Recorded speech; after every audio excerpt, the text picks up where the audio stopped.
millet pongal and my morning routine.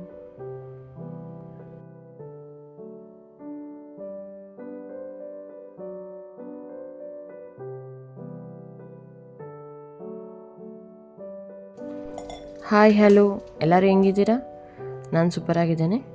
ಇದು ಬಂದು ನಾನು ನೆಕ್ಸ್ಟ್ ಡೇ ಮಾರ್ನಿಂಗೆ ರೆಡಿ ಮಾಡ್ಕೊತಾ ಇದ್ದೇನೆ. ಇದು ಬಂದು ಮಿಲೆಟ್ಸ್ನ ಓವರ್ ನೈಟ್ ಸೋಕ್ ಮಾಡ್ತೇನೆ. ಮಿನಿಮಮ್ ಒಂದು 8 hours ಆದರೂ ಸೋಕ್ ಆಗಬೇಕಾಗುತ್ತೆ ಇದು ಮಿಲೆಟ್ಸು. ಆ್ಯಂಡ್ ಸೋಕ್ ಆಗಿರೋ ಮಿಲೆಟ್ಸು ಒಂದು 2 to 3 ವಿಷಲ್ಸ್ಗೆ ಅಂತೂ ಫುಲ್ ಸಾಫ್ಟ್ ಆಗಿರುತ್ತೆ. ಆ್ಯಂಡ್ ಇಲ್ಲಿ ನಾನು ಮಿಲೆಟ್ಸ್ನ ತೊಳೆದಿರೋ ವಾಟರ್ನ ಸ್ಟೋರ್ ಮಾಡಿ ಇಟ್ಕೊತಾ ಇದ್ದೇನೆ ನೆಕ್ಸ್ಟ್ ಡೇ ಪ್ಲ್ಯಾನ್ಸ್ಗೋಸ್ಕರ. ಇಲ್ಲಿ ನಾನು ಏನಾದರೂ ಸೋಕ್ ಮಾಡೋದಕ್ಕೆ ಅಂತಕ್ಕನ್ನ ಬಂದರೆ ಆದ್ಯನೂ ಬರ್ತಾಳೆ. ಆ್ಯಂಡ್ ಇದು ನೆಕ್ಸ್ಟ್ ಡೇ ಮಾರ್ನಿಂಗ್ ಆದ್ಯನೂ ಬಂದು ಹೆಲ್ಪ್ ಮಾಡ್ತಾಳೆ. ಹೆಲ್ಪ್ ಮಾಡೋದು ಅಂದರೆ ಅವಳಿಗೆ ನೀರಲ್ಲಿ ಆಟ ಆಡೋದು ಇಷ್ಟ. ಸೊ ಬಂದು ನಾನು ಸೋಕ್ ಮಾಡ್ತೀನಿ, ನಾನು ಕ್ಲೀನ್ ಮಾಡ್ತೀನಿ ಅಂತ ಇದು ಮಾಡ್ತಾ ಇರ್ತಾಳೆ. ಇದು ನೆಕ್ಸ್ಟ್ ಡೇ ಮಾರ್ನಿಂಗ್. ಆ್ಯಂಡ್ ಈಗ ನಾನು ಮಾಡ್ತಾಯಿದ್ದೇನೆ, ಫಸ್ಟು ಹಾಲ್ನ ಬಿಸಿ ಮಾಡಿಕೊಂಡು ಪೊಂಗಲ್ಗೆ ರೆಡಿ ಮಾಡ್ಕೊತಾ ಇದ್ದೇನೆ. And millets pongal same as rice pongal ಥರನೇ ಇರುತ್ತೆ. ಆ್ಯಂಡ್ ಫಸ್ಟ್ ಹೆಸರು ಬೇಳೆನ ಬಿಸಿ ಮಾಡ್ಕೊತಾ ಇದ್ದೇನೆ ನಾನು. ಬಿಸಿ ಮಾಡಿಕೊಂಡು ಆ್ಯಂಡ್ ಮಿಲೆಟ್ಸ್ ಜೊತೆಗೆ ಆ್ಯಡ್ ಮಾಡ್ತೇನೆ. ಇದು ಮಿಲೆಟ್ಸ್ ಜೊತೆಗೆ ಆ್ಯಡ್ ಮಾಡಿ ನೀರು ಪೊಂಗಲ್ಗಾಗಿರೋದ್ರಿಂದ ನಾನು 2 glasses ತಗೊತಾ ಇದ್ದೇನೆ. 2 glasses ಹಾಕ್ತೇನೆ ನೀರು. ಆ್ಯಂಡ್ ಇದಕ್ಕೆ ಜೀರಿಗೆ ಮತ್ತು ಮೆಣಸು, ಉಪ್ಪು ಕುಕ್ಕರ್ಗೆ ಹಾಕಿ ಬೇಯಿಸ್ತೇನೆ ನಾನು. ಆ್ಯಂಡ್ ಮಿಲೆಟ್ಸ್ ಅಂತೂ ಚೆನ್ನಾಗಿರುತ್ತೆ ಕನ್ಸ್ಯೂಮ್ ಮಾಡೋಕ್ಕೆ. ಆ್ಯಂಡ್ ವೆರೈಟೀಸ್ ಯಾರು ಟ್ರೈ ಮಾಡ್ತಾ ಇರ್ತಾರೋ ಅವ್ರಿಗೆ ಏನಂತ ಡಿಫ್ರೆನ್ಸ್ ಅನಿಸಲ್ಲ. ಓನ್ಲಿ ರೈಸ್ಗೆ ಸ್ಟಿಕ್ ಆಗಿರೋರಿಗೆ ಮಿಲೆಟ್ಸ್ ಒಂದು ಸ್ವಲ್ಪ ಡಿಫ್ರೆಂಟಾಗಿರುತ್ತೆ ಟೇಸ್ಟು, ಬಟ್ ಚೆನ್ನಾಗಿರುತ್ತೆ. ಆ್ಯಂಡ್ ಹೆಲ್ದಿ ಕೂಡ. ಜಾಸ್ತಿ ಫೈಬರ್ ಇರೋದ್ರಿಂದ ಯಾರನ್ನ ವೈಟ್ ಲಾಸ್ ಏನಾದರೂ ಟ್ರೈ ಮಾಡ್ತಾಯಿದ್ರೆ ಇದು ಮಿಲೆಟ್ಸ್ ರೆಸಿಪೀಸ್ನ ಟ್ರೈ ಮಾಡ್ಬೋದು. ಆ್ಯಂಡ್ ಇಲ್ಲಿ ವಾಟರ್ನ ಬಿಸಿ ಮಾಡ್ತಾ ಇದ್ದಾನೆ, just morning detox drink. And ಇದೆಲ್ಲ ರೆಡಿ ಆಗೋಷ್ಟರಲ್ಲಿ ಎದ್ದು ಹೇಳ್ತಾಳೆ. ಈಗ ನಾನು ಪೊಂಗಲ್ ಜೊತೆಗೆ ಒಂದು ಸ್ವಲ್ಪ ಮೊಸರು ಬಜ್ಜಿ ಮಾಡೋಣ ಅಂತ ತರಕಾರಿ ಹಚ್ಕೊತಾ ಇದ್ದೇನೆ. ಅಷ್ಟರೊಳಗಡೆ ವಿಷಲ್ ಕೂಗ್ತು. ಆ್ಯಂಡ್ ಇಲ್ಲಿ ತರಕಾರಿ ಹಚ್ಕೊತಾ ಇರೋರು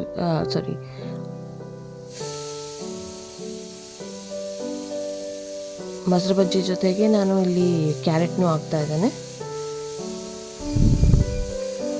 ಪ್ರೋಬಯೋಟಿಕ್ಸ್ ಜೊತೆಗೆ ಒಂದು ಸ್ವಲ್ಪ ತರಕಾರಿನೂ ಸೇರುತ್ತೆ. ವಿಟಮಿನ್, ಮಿನರಲ್ಸ್, ಫೈಬರ್ ಎಲ್ಲನೂ ಇರುತ್ತೆ ಇವಾಗ ಈ ಬ್ರೇಕ್ಫಾಸ್ಟಲ್ಲಿ. ಆ್ಯಂಡ್ ಯಾರು ವೆಯ್ಟ್ ಲಾಸಲ್ಲಿ ಇರೋರಂತೂ ತುಂಬ ಕಾನ್ಷಿಯಸ್ ಆಗಿ ನೀವು ಏನು ತಿಂತಾಯಿದ್ದೀರಿ ಅನ್ನೋದನ್ನು ನೋಡ್ಕೋಬೇಕಾಗತ್ತೆ. ಬರೀ ಒಂದೇ ರೆಸಿಪಿ ಇಲ್ಲ ಒಂದೇ ಇಂಗ್ರೀಡಿಯೆಂಟ್ ತಿಂತಾಯಿದ್ರೆ ನಿಮಗೆ ಪ್ರೋಟೀನ್ ಇಂಬ್ಯಾಲೆನ್ಸು ಆ ಥರ ಎಲ್ಲ ಆಗೋ ಚಾನ್ಸಸ್ ಇರುತ್ತೆ. ಸೊ ನೋಡ್ಕೊಳ್ಳಿ, ಎಲ್ಲ ಬ್ಯಾಲೆನ್ಸ್ಡ್ ಆಗಿರುವಾಗ ನೋಡ್ಕೋಬೇಕಾಗತ್ತೆ ನಾವು. ಫೈಬರು ಇರಬೇಕು, ಲೈಟಾಗಿ ಕಾರ್ಬ್ಸ್ನ ರೆಡ್ಯೂಸ್ ಮಾಡಬೇಕಾಗತ್ತೆ. ಆ್ಯಂಡ್ ವಿಟಮಿನ್ಸ್, ಮಿನರಲ್ಸ್ ಬೇಕು ಅಂದರೆ ತರಕಾರಿ ಈಸ್ ಕಂಪಲ್ಸರಿ. ಆ್ಯಂಡ್ ಪ್ರೋಬಯೋಟಿಕ್ಸು ಬೇಕಾಗತ್ತೆ. ನಾವು ಹೆಚ್ಚಾಗಿ ಪ್ರೋಟೀನ್ನ ಕನ್ಸ್ಯೂಮ್ ಮಾಡ್ತೇವೆ ಡಯಟಲ್ಲಿದ್ದಾಗ. ಸೊ ಪ್ರೋಬಯೋಟಿಕ್ಸ್ ಹೆಲ್ಪ್ ಆಗುತ್ತೆ. ಪ್ರೋಬಯೋಟಿಕ್ಸ್ ಅಂದರೆ ಈ ಮೊಸರು, ಫರ್ಮೆಂಟೆಡ್ ಫುಡ್.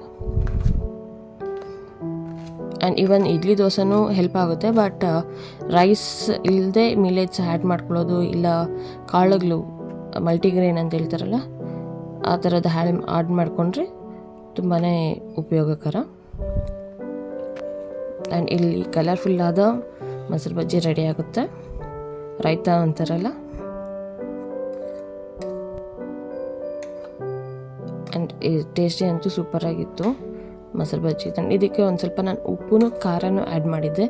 ಪೊಂಗಲ್ಲು ಅಷ್ಟು ಖಾರ ಹಾಕಿರಲ್ಲ ನಾನು, ಆದ್ಯನೂ ತಿನ್ನಬೇಕಲ್ಲ ಅದಕ್ಕೆ. ಆ್ಯಂಡ್ ಆದ್ಯ ಮೊಸರು ಕನ್ಸ್ಯೂಮ್ ಮಾಡಲ್ಲ. ಯೋಗಟ್ ಆದರೆ ಕನ್ಸ್ಯೂಮ್ ಮಾಡ್ತಾರೆ, ಬಟ್ ಮೊಸರು ಕನ್ಸ್ಯೂಮ್ ಮಾಡಲ್ಲ. ಆ್ಯಂಡ್ ಮೊಸರು ಬೂಂದಿ, ಮೊಸರು ಇವಾದರೆ ಅದು ಚಾಟ್ಸಲ್ಲಾದರೆ ಕನ್ಸ್ಯೂಮ್ ಮಾಡ್ತಾಳೆ.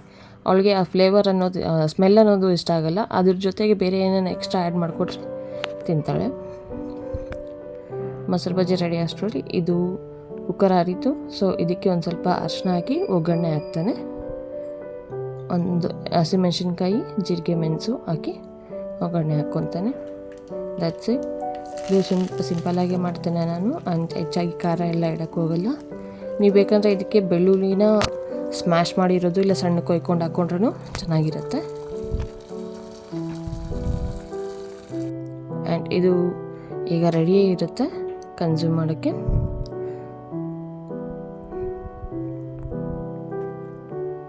ಆ್ಯಂಡ್ ನನ್ನ ಫೇವ್ರೆಟ್ ಪಾರ್ಟ್, ಪ್ಲೇಟಿಂಗ್ನ ಟೈಮ್ ಬಂದಾಯಿತು. ಪ್ಲೇಟಿಂಗ್ ಮಾಡಬೇಕು ಅಂದರೆ ತುಂಬಾ ಇಷ್ಟ ಆಗುತ್ತೆ. ಬೌಲಿಂಗ್, ಪ್ಲೇಟಿಂಗ್, ಸಮಥಿಂಗ್ ಒಂಥರ ಕಲರ್ಫುಲ್ಲಾಗಿ ಮಾಡಿದ್ರೆ ಕಲರ್ಫುಲ್ಲಾಗಿ ಮಾಡೋಕ್ಕೆ ಇಷ್ಟ ಆಗುತ್ತೆ. ಆ್ಯಂಡ್ ಇವಾಗ ಬ್ರೇಕ್ಫಾಸ್ಟ್ ಟೈಮ್ ನಂದು. ಈ ಬ್ರೇಕ್ಫಾಸ್ಟ್ ಪ್ರಿಪೇರ್ ಆಗಿ ನನ್ನ ಟೈಮ್ ಒಳಗಡೆ ನಾನು ಆದ್ಯನ ಸ್ಕೂಲಿಗೆ ಬಿಟ್ಟು ಬಂದು ಮನೆ ಕೆಲಸ ಮುಗಿಸಿರ್ತೇನೆ.